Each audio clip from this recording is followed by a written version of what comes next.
Hello student, spectra science classes के YouTube channel पर आपका स्वागत है। आज मैं नोमेनक्लेचर ऑफ ऑर्गेनिक कंपाउंड के बारे में बताएंगे।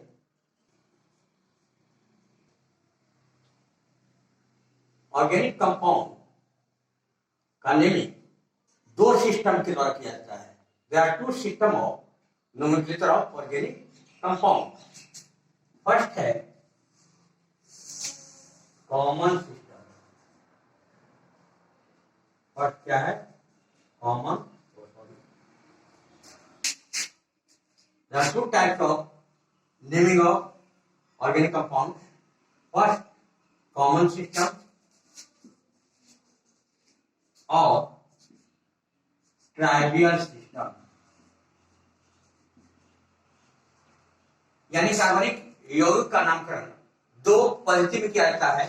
एक साधारण पद्धति या निरर्थक प्रणाली, दूसरा IUPAC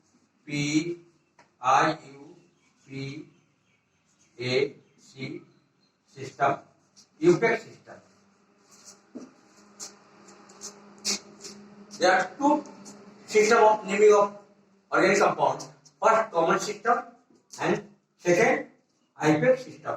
तो फर्स्ट के बारे में जानेंगे। According to this system,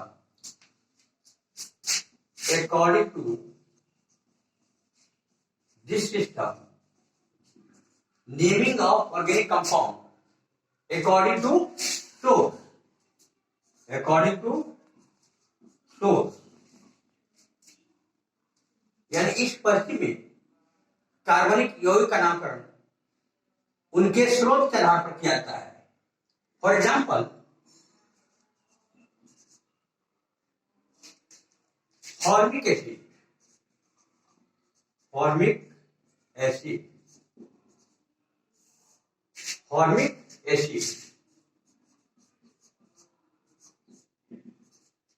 These acids are obtained from formicus, means red ant, यानी यह एसिड लाल चींटी से प्राप्त हुआ है, इस कारण इसका नाम फॉर्मिक एसिड पड़ा।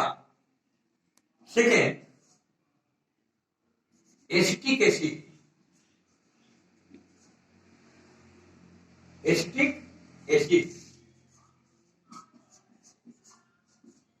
These acids are obtained from acetum. This is a Greek word, means vinegar, सिरका, यानी यह एसिड विनेगर से प्राप्त हुआ है, इस कारण इसका नाम एसिटिक एसिड पड़ा। Similarly,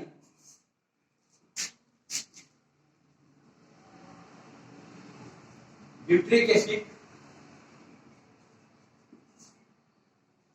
These acids are obtained from butter,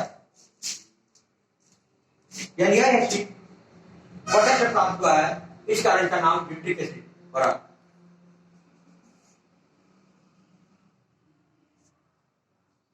marsh gas, CH4 marsh gas,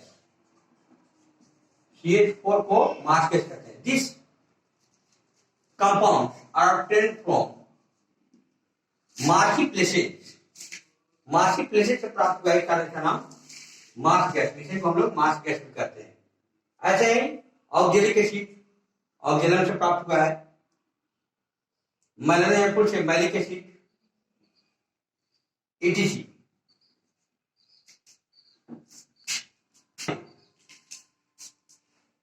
इस सिस्टम के अंतर्गत आने वाले ऑर्गेनिक कंपाउंड का naming according to number of carbon atoms and attachment of carbon atom from the main chain के according किया जाता है।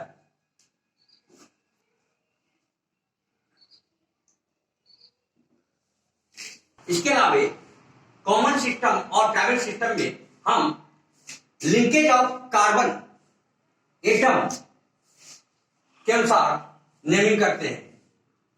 सपोज दैट 1 डिग्री कार्बन और primary carbon,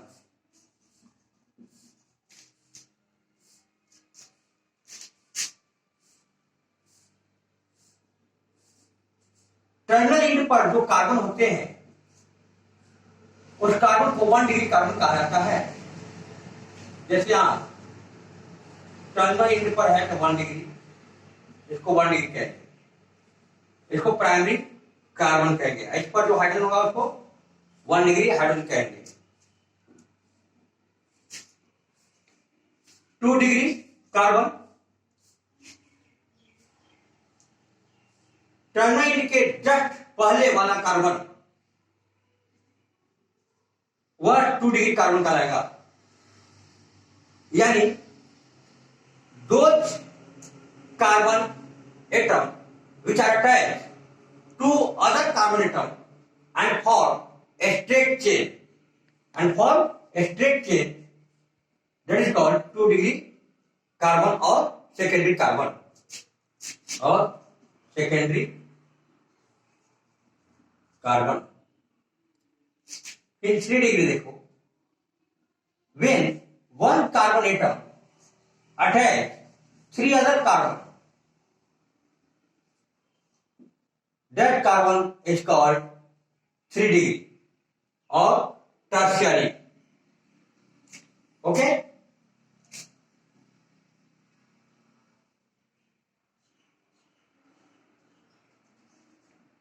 quaternary carbon or 4 degree carbon will one carbon atom attach 4 other carbon atoms are called quaternary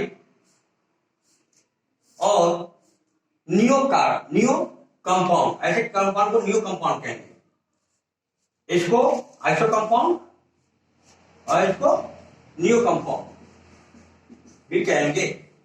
neo, फिर से सुने, 1 degree carbon के या प्राइमरी कार्बन के those carbon atom which are occupied at terminal end of carbon chain, that carbon is called primary carbon or main and form straight chain। ऐसे carbon को हम कहेंगे प्राइमरी कार्बन। सेकेंडरी कार्बन या 2 degree carbon those carbon atom which are attached to other carbon atom and form a straight chain, that carbon is called 2 degree carbon or secondary carbon। Tertiary carbon और iso, tertiary carbon को iso जिस compound में उसको iso compound कहते हैं। तो कह सकते हैं कि दो carbon atom which attach 3 other carbon atom and form branch chain, that is called 3 degree carbon। quaternary carbon, those carbon atom which attach 4 other carbon atom and that compound are called new compound। तो इस प्रकार देखते हैं common system और chemical system में according to attachment of carbon atom in their chain, इसके अनुसार हम लोग नेमिंग करते हैं। अब दूसरा सिस्टम यूपेक सिस्टम, इसके अंतर्गत हम ऑर्गेनिक कंपाउंड का नेमिंग करते हैं। इसका full form international union of pure and applied chemistry system है। इसके बारे में थोड़ा सा हम हिस्टोरिकल परिचय देते हैं इसका। जब डेवलप्ड कंट्री के केमिस्ट को कॉमन सिस्टम के द्वारा ऑर्गेनिक कंपाउंड के नेमिंग में दिक्कत आने लगी, तब केमिस्टों का एक सम्मेलन अमेरिका के जिनेवा शहर में हुआ। वह 1892 ईस्वी में हुआ था और उस समय नोमेनक्लेचर के संबंध में जो सिस्टम किया गया उसको जिनेवा सिस्टम कहा गया। जिनेवा सिस्टम कहा गया। इसके बाद 1933 में पुनः केमिस्टों का सम्मेलन जिनेवा में हुआ और उसका नया नाम दिया गया जिसे IUC सिस्टम कहते हैं। इसका पूरा नाम international union of chemistry, international union of chemistry system होता है। यह 1933 में दिया गया। इसके बाद इस सिस्टम में और इकाइयां जोड़ी गई और 1966 में इस सिस्टम का नया नाम international union of pure and applied chemistry system दिया गया, जो आज भी मान्य है। इसी के अकॉर्डिंग हम लोग कार्बनिक यौगिक का नोमेनक्लेचर करते हैं। तो नेक्स्ट डे हम इसका रूल्स बताएंगे। आज इतना ही।